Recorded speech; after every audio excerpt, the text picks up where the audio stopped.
I was at a friend's house last weekend, and we spent a solid hour trying to cram lawnmowers, gardening tools, and a half-finished DIY shed into a cramped corner of his garage.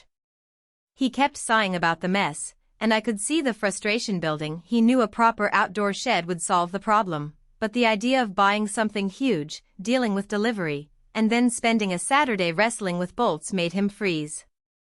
If you're in that exact spot, wondering whether you should finally take the plunge or keep stacking stuff in the driveway, stick around. Link is in the description if you want to check the product details on Amazon.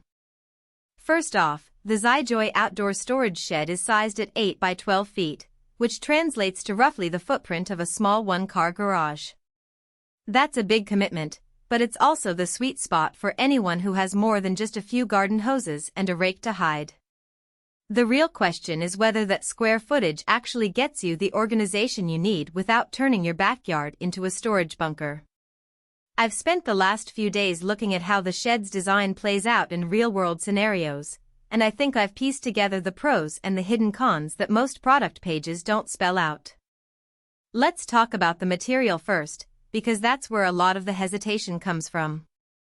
The walls are made from a 16mm double-wall resin that mimics wood grain. On the surface it looks like a high-end wooden shed, but it's actually a tough plastic composite. The benefit here is twofold. You get a weather-resistant exterior that won't rot or warp like real timber, and you also dodge the regular maintenance routine of painting or sealing. In practice, that means if you live in a region with heavy rain or salty winter air, the resin should shrug off the elements without bubbling or cracking. The downside is that resin can feel a bit hollow when you tap it, and if you're looking for that solid, built-to-last forever feel of metal or real wood, you might miss it. The material does a great job at keeping the shed light enough to move, but it also means the structure isn't as heavy-duty as a steel-framed option would be. The shed comes with a reinforced floor base, which is a big win if you plan to store heavier items like a gasoline-powered mower or a small pressure washer. The floor is essentially a thick panel that sits on a low-profile frame, and it distributes weight fairly evenly.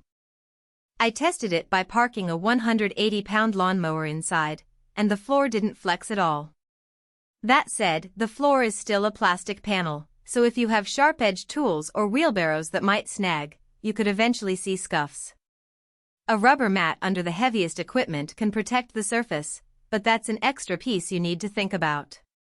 Now, doors and windows.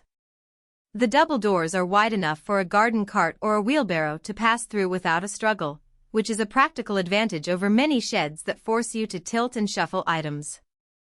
The three-window design also lets daylight in, cutting down on the need for a separate work light if you use the space for projects during the day. The windows are made of acrylic, so they won't shatter, but they also aren't tinted. If you're sensitive to glare or want privacy for a hobby workshop, you'll probably need to add curtains or frosted film. The skylights on the roof are a nice touch. They give an extra burst of natural light when the sun's high, but they're also a potential leak point in very heavy storms. In the tests I saw from a few user videos, the seals held up through a rainstorm, but I'd still recommend checking the seal after the first few weeks of rain to make sure no water is sneaking in. Assembly is where the guided claim really matters. The shed ships in a flat pack with an instruction booklet that includes QR codes linking to short video clips. If you've never assembled a shed before, the process can still feel intimidating, but the step-by-step visuals make a noticeable difference compared to a plain paper manual. The biggest time sink is aligning the double wall panels correctly. The tabs are generous, yet you have to be patient to avoid misfitting. For a DIY homeowner, you can expect a weekend's work, whereas a less experienced builder might need an extra day or a helping hand. The delivery itself is organized. The panels arrive in a few large boxes that are manageable with a dolly, and the company offers the option of a delivery crew to bring the parts to your driveway. That's a cost you need to factor in if you're on a tight budget. Who should consider buying this shed?